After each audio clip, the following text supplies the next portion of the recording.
Welcome back to the course on computer network and internet protocol. So, in the last class we have looked into the details of TCP connection establishment.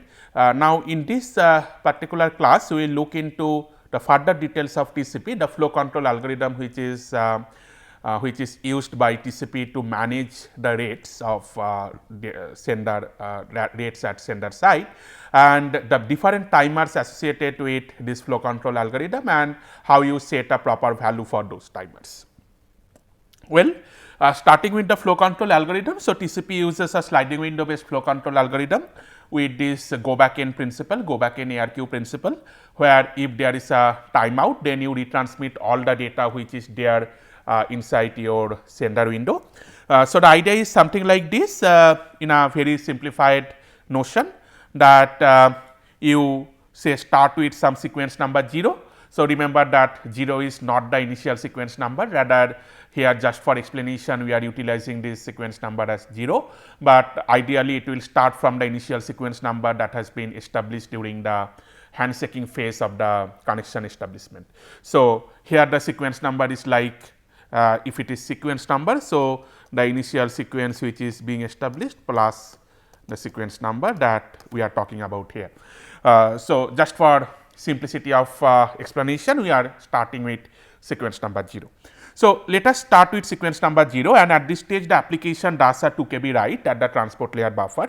When the application does a 2 KB write at the transport layer buffer, so you send 2 KB of data, and you are sending a 2 KB of data with sequence number 0. So, initially this is the receiver buffer. So, the receiver buffer can hold up to 4 KB of data.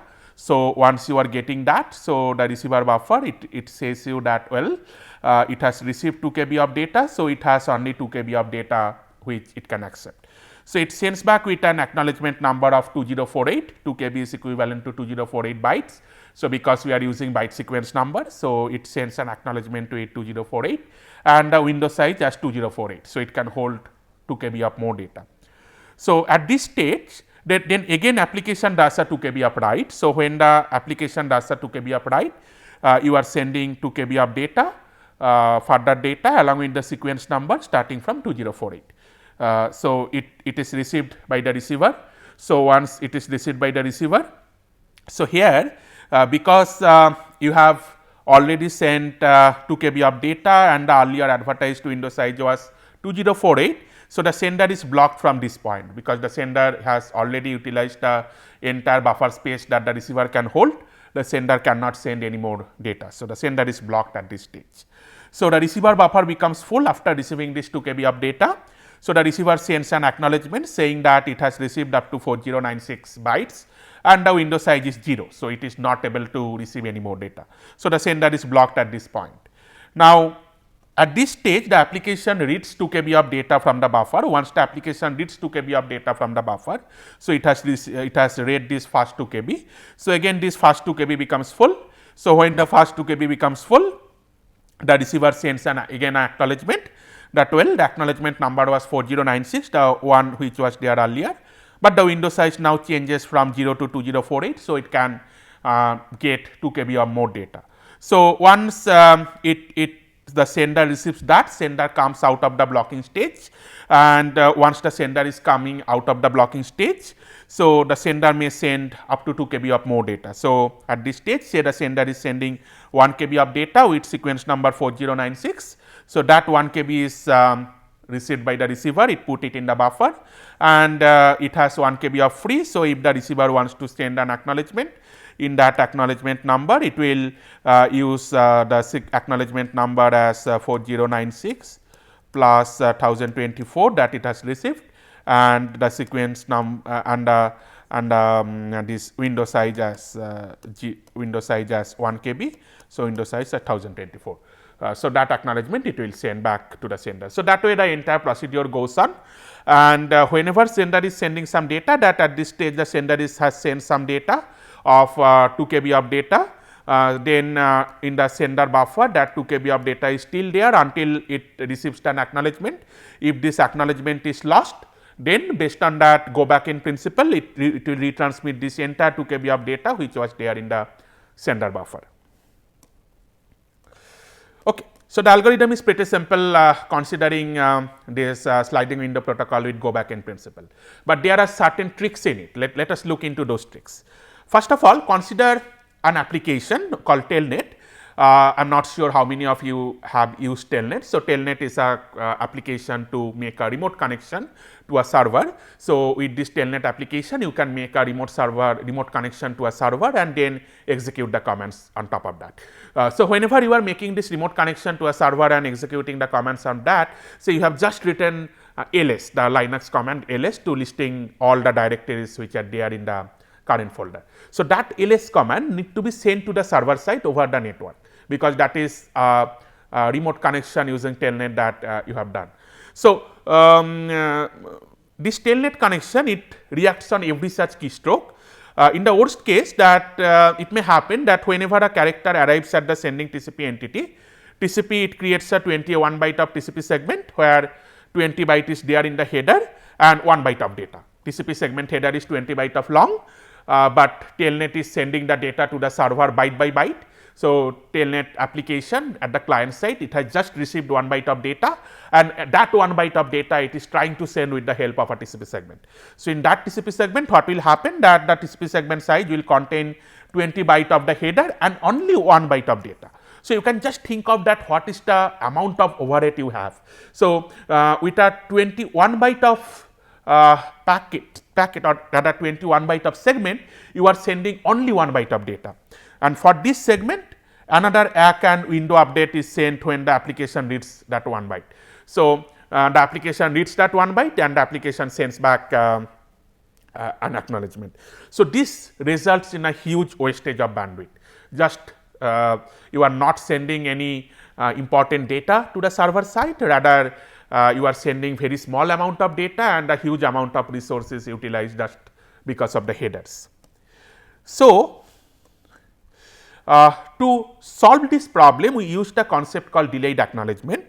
So, in case of delayed acknowledgement, you delay the acknowledgement and window updates for up to some duration 500 millisecond in the hope of receiving few more data packets within that interval. So, it says that well, whenever you are getting a character from the Telnet application, you do not send it immediately, rather you wait for certain amount of duration, that is the 500 millisecond by default in TCP, and your hope is that by that time you may get some more data and you will be able to send a packet where with 20 byte of header you will have more than 1 byte of data. However, in this case the sender can still send multiple short data segments, because if the sender wants. So, it is just like that whenever you are sending the acknowledgement to the sender, you are delaying the acknowledgement. You are delaying the acknowledgement, that means you are not sending any immediate acknowledgement, and the sender, you remember that the sender, unless it gets an acknowledgement with the available buffer space, the sender will not send any more of data. So, the receiver just keep on waiting that whenever it will get sufficient data from the sender, it will have sufficient space at the receiver, that then only it will send back that acknowledgement to the sender. So, the receiver will not send immediate acknowledgement to the sender to prevent the sender to send further data to the receiver. Well, now we have another algorithm. So, in the earlier case, what we have seen that well, with the delayed acknowledgement, you are expecting that unless you are sending an acknowledgement to the sender will not send any further data. But sender is not restricted to that. Sender is that whenever it will get data from the Telnet application, it will immediately send the data. Now, to prevent sender for sending this kind of small packets or small segments, we use the concept of Nagle's algorithm. What is this? The Nagle's algorithm tells that when the data come into the sender in small pieces, just send the first piece and buffer all the rest until the first piece of acknowledgement. So, it is just like that. You have received a small data segment, a single byte, say you have received byte A, you send that byte A from the sender, say this is the sender and this is your receiver, and you keep on buffering all the subsequent characters say B, C, D until you get the acknowledgement from the sender. So, the hope here is that whenever you are sending some short packet in the internet, you are not sending multiple short packets one after another. That means you are not sending a packet A, packet B, packet C, like segment A, segment B, segment C over the network. Rather, only one short packet will be outstanding in the network at any given instance of time. So, that way, by the time you will get the acknowledgement for this packet A, your expectation is that you will get multiple other characters in the sender buffer. Whenever you are getting multiple other buffer characters in the sender buffer, you can combine them together, construct a single segment and send it over the network.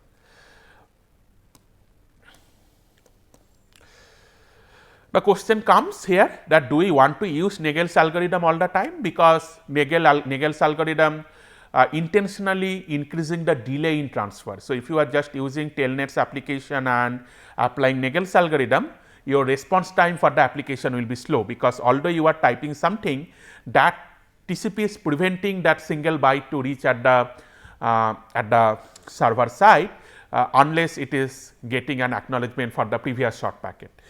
That is why we do not want to use Nagle's algorithm for delay sensitive application. And there is another interesting observation here, that if you implement Nagle's algorithm and delayed acknowledgement altogether, what may happen? That in the Nagle's algorithm, the sender is waiting for the acknowledgement. The sender has sent one small packet or a small segment and the sender is waiting for the acknowledgement, but the receiver is delaying that acknowledgement.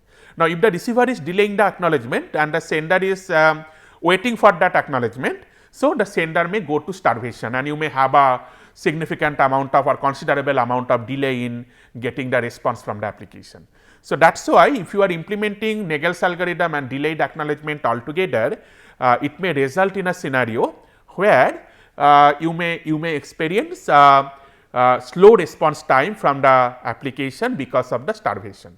So, in broad sense, the delayed acknowledgement, what you are doing, you are preventing the receiver to sending small window updates, and you are delaying this acknowledgement at the receiver side with the expectation that the sender will accumulate some more data at the sender buffer and it will be able to send a large segment rather than a small segment. Whereas, in case of Nagle's algorithm, you are just waiting for the acknowledgement of a small segment with the expectation that by that time the application will write few more data to the sender buffer, and these two together can cause a starvation. So, that is why we do not want to implement delayed acknowledgement and Nagle's algorithm altogether. So, one possible solution which comes from another problem in this window update message, which we call as the silly window syndrome. So, let us see that what is silly window syndrome. So, it is like that data are passed to the sending TCP entity in large block, but an interactive application on the receiver side reads data only one byte at a time. So, it is just like that. If you look into the receiver side, the receiver, this is the receiver buffer, say this is the receiver buffer. So, the sending application is sending data at a rate of 10 Mbps, say the sender has lots of data to send, but you are running some kind of interactive application at the receiver side. So, it is receiving data at a very slow rate, like at a rate of 1 KB at a time or 1 byte at a time. The example that is given here at 1 byte at a time. Now, if it happens, so this is the kind of problem. Initially, say the receiver buffer is full. When the receiver buffer is full, you are sending an acknowledgement to the sender saying that the acknowledgement, the corresponding acknowledgement number followed by the window value as 0. So, the sender is blocked there. Now, the application reads 1 byte of data. The moment application reads 1 byte of data, you have a free space here in the buffer. Now, say the receiver is sending another acknowledgement to the sender saying that the window size is 1. So, if it sends this window size small window size advertisement to the sender, what the sender will do? Sender will send only 1 byte of data, and once it sends 1 byte of data, with that 1 byte of data again the receiver buffer becomes full. So, this becomes in a loop, and because of this window update message of 1 byte, the sender is tempted to send 1 byte of segment with every window update message. So, this again create the same problem that we were discussing earlier, that you are sending multiple small segments one after another, and we do not want to send those multiple small segments because it has a significant overhead from the network perspective. It consumes a huge amount of bandwidth without transferring any meaningful data to the receiver end. So, to solve this problem, we have a solution which is proposed by Clark. We call it as a Clark solution. So, the Clark solution says that do not send window update for 1 byte. You wait for sufficient space is available at the receiver buffer. Once some sufficient space is available at the receiver buffer, then only you send the window update message. Now, the question comes that what is the definition of this sufficient space? That depends on the TCP implementation, that if you are using some buffer space, then you use a certain percentage of the buffer space. If that is become available, then only you send the window update message to the sender. Well, here the interesting fact is that to handle the short segments at the sender and receiver altogether, that this Nagle's algorithm and the Clark's solution to silly window syndrome, they are complementary. Just like the earlier case, like the Nagle's algorithm and the delayed acknowledgement can create a starvation, that will not happen here. So, the Nagle's algorithm, it solves the problem caused by the sending application delivering data to TCP 1 byte at a time. So, the sending it prevents the sending application to send small segments, whereas the Clark solution here it prevents the receiving application for sending window update of 1 byte at a time. So, the receiving application fetching the data up from the TCP layer 1 byte at a time, for that you will not send immediate window update message. There are certain exception to that, because whenever you are applying this Nagle's algorithm and Clark solution, again it will have some amount of delay on the application perspective. The application response time will be still little slow, because you are waiting for sufficient data to get accumulated and then only create a segment. Similarly, on the receiver side, you are waiting for sufficient data to read by the application and then only you will send a window update message. This may still have some higher response time from the application perspective, may not be as high as like a starvation which was there for Nagle's algorithm and delayed acknowledgement, but for certain applications, for some real time application, you want that the data is transferred immediately bypassing the Nagle's algorithm and the Clark solution. In that case, in the TCP header, you can set the push flag. So, this push flag it will help you to send the data immediately. It will help inform the sender to create a segment immediately without waiting for more data from the application side. So, you can reduce the response time by utilizing the push flag.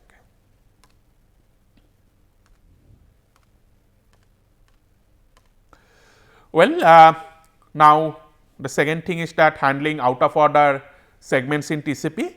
So, what TCP does, that TCP buffers these out of order segments and forward a duplicate acknowledgement. So, this is an interesting part of the TCP, this concept of duplicate acknowledgement. So, what TCP does, that whenever you are receiving certain out of order segment, say for example, I am just trying to draw so I am trying to say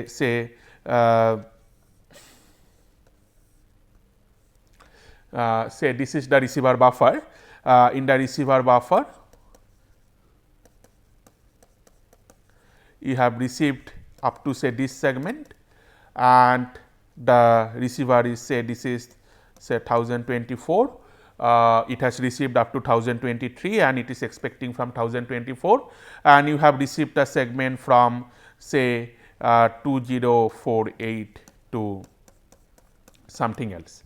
Now, at this case, whenever it has received this previous segment, it has sent an acknowledgement with sequence number as 1024.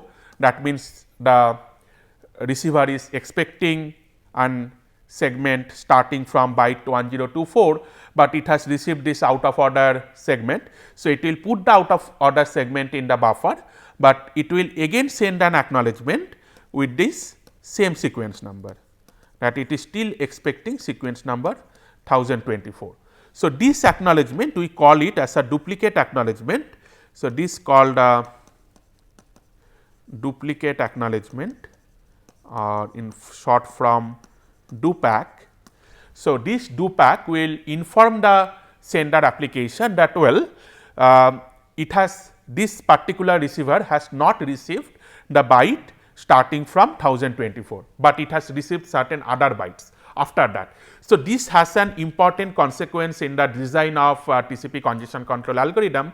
So, we will look into the details of this consequence. So, when we discuss about the TCP congestion control algorithm in the next class. So, here is an example.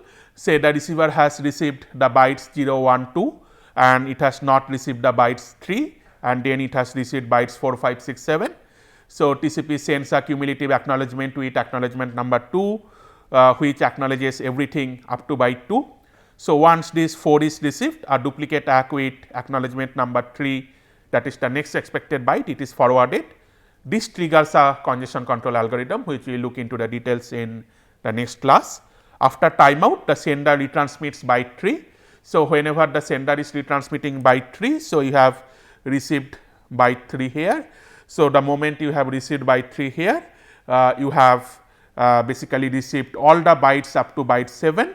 So, you can send another cumulative acknowledgement to it, acknowledgement number 8. That means, you have received everything up to 7 and now you are expecting byte 8 to receive. Okay. TCP has multiple timers implementation. So, let us look into those timers in detail. So, one important timer is this TCP retransmission timeout, or TCP we call it in short form TCP RTO. So, this retransmission timeout helps in the flow control algorithm. So, whenever a segment is sent, this retransmission timer is started.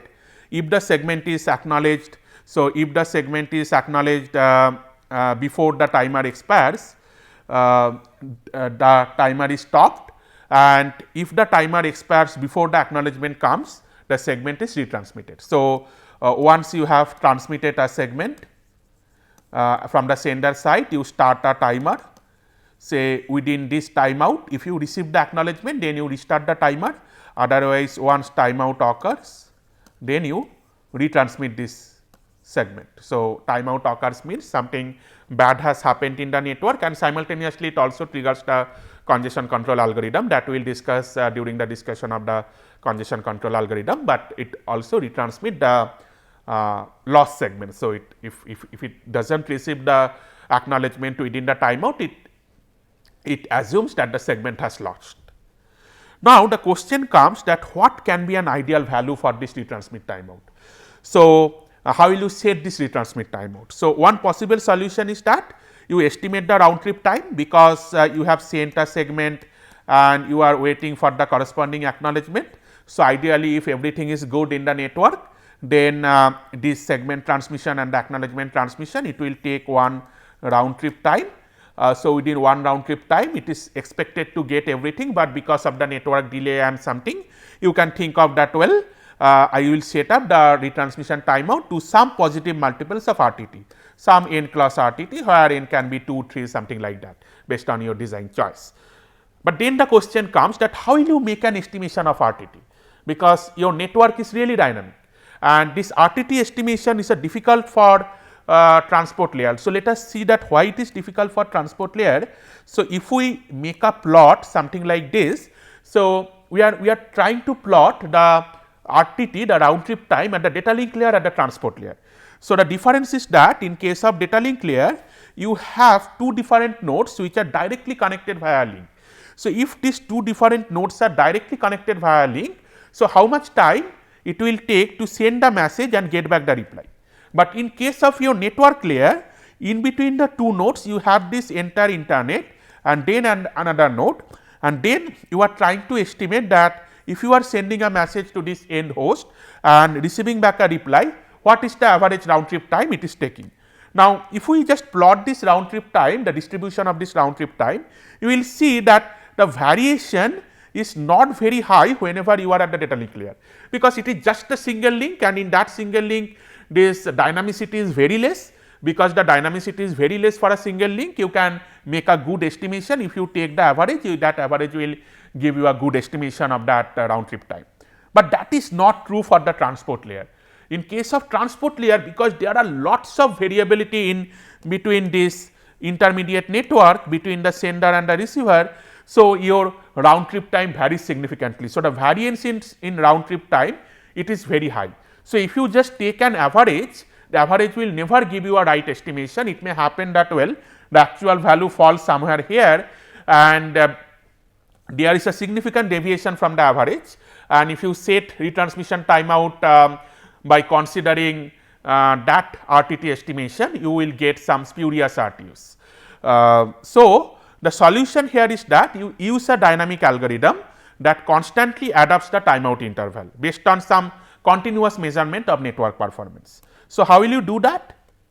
So, to do that, we have something called the Jacobson algorithm proposed in 1988, which is used in TCP. So, the Jacobson algorithm says that for each connection, TCP maintains a variable called SRTT, the full form is smooth round trip time, which is the best current estimate of the round trip time to the destination. Now, whenever you are whenever you are sending a segment, you start a timer. This timer have two different purpose, like it can be used to trigger the timeout, and at the same time it can be used to find out that how much time it take to receive the acknowledgement. So, whenever you have say sent a message, say this is the sender, this is the receiver, you have sent the segment and you have start the timer. So, the timer, that clock will keep on ticking. So, if you receive the acknowledgement here, so at this stage you can think of that, well, the timer stops here,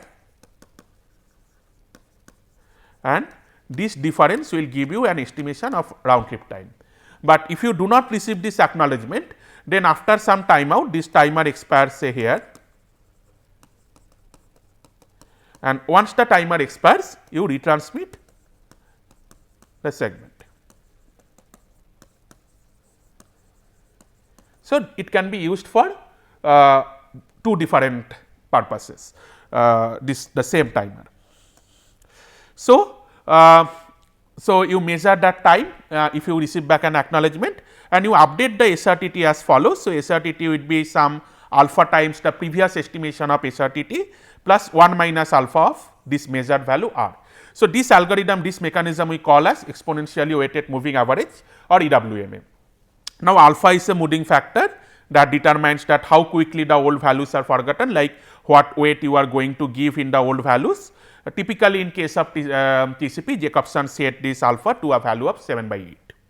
Now, this EWMA algorithm has a problem, like even you give a good value of SRTT, choosing a suitable RTO is non-trivial, because the initial implementation of TCP, it used RTO equal to 2 times of SRTT, but it has found out that still there is a significant amount of variance.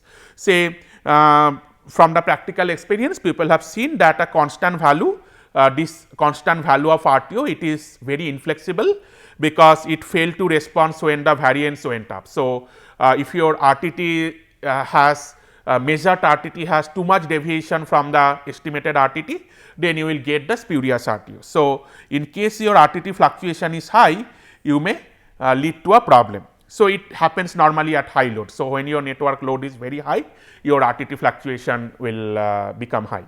So, in that case, the solution is that apart from the average one, you consider the variance of RTT during the RTO estimation. Now, how we consider the variance of RTT? Now, to consider the variance of RTT, so you update the RTT variance variation, which is termed as RTT var, as follows. So, RTT var will be equal to beta time previous estimation of RTT var plus 1 minus beta of current estimation of the variance, that is the difference between current estimation of the RTT and the measured RTT, that will give you the current variance, and we set beta equal to 3/4. Now, you estimate the RTO as follows. So, you will take the SRTT value. So, that means the estimation of the round trip time into plus 4 times of RTT variance. So, you are here considering the variance as well. So, if your network load becomes high, so the system will get adapted to this variation. Now, a question may come to in your mind that why 4? So, God knows, so why 4? So, it was somehow arbitrary. So, Jacobson's paper, if you look into the Jacobson paper that had deal with this RTO estimation, in that case it is full of many such clever tricks. So, they have used integer addition, subtraction or shift to make all this computation lightweight. So, he has used this value 4, so that 4 is 2 square. So, you can apply the binary shift operation to make this computation. So, that is just a reason possibly Jacobson has utilized all these values and set these values in this particular way. Now, another question comes which is like, how will you get the RTT estimation when a segment is lost and retransmitted again? If a segment has lost and retransmitted again, then you will not get the proper estimation of RTT, because this segment you have transmitted the segment. So, the segment has lost, you have started the timer here. So, there is a timeout, you again after the timeout retransmitted the segment and you got the acknowledgement. Now, if that is the case, then this will obviously not give you an estimation of the RTT, because in between the segment got lost and you have made a duplicate transmission of the same segment. Now, to prevent this, Karn provides an algorithm, and the Karn's algorithm says that do not update the estimates on any segments that has been retransmitted. So, you do not update your RTT estimation whenever you are retransmitting a segment, and the timeout it is doubled on each successive transmission until the segment gets to the first time. So, it is just like that. Once you have set a timer, so once you have set a timer, say you got a timeout, you retransmit the segment and you say this was the value of RTO. For the next time, you set this as 2 times RTO. So, you wait for more time to get back the response. If you get back the response by that time, it is good. If you are not getting that, then you make it 4 times the RTO. So, that way you increment the RTO until you get back the acknowledgement. Whenever you are getting the acknowledgement, again you reset it to the original implementation of retransmission timeout. So, there are other TCP timers like this persistent TCP timer, which avoid deadlock when receiver buffer is announced as 0. So, after the timer goes up, the sender forwards a probe packet to the receiver to get the updated window size. There is something called keep alive timer. So, this keep alive timer, it closes the connection when a connection has been idle for a long duration. So, you have set up a connection at not sending any data. So, after this keep alive timer, it will go off, and then the timeout state, which we have seen in case of connection closure. So, you wait before closing a connection, which is in general twice the packet lifetime. So, this is all about the flow control algorithm and different setup of your TCP timer values. In the next class, we will see how we apply this loss or duplicate acknowledgement that we have seen here for the management of TCP congestion control. Thank you all for attending this class.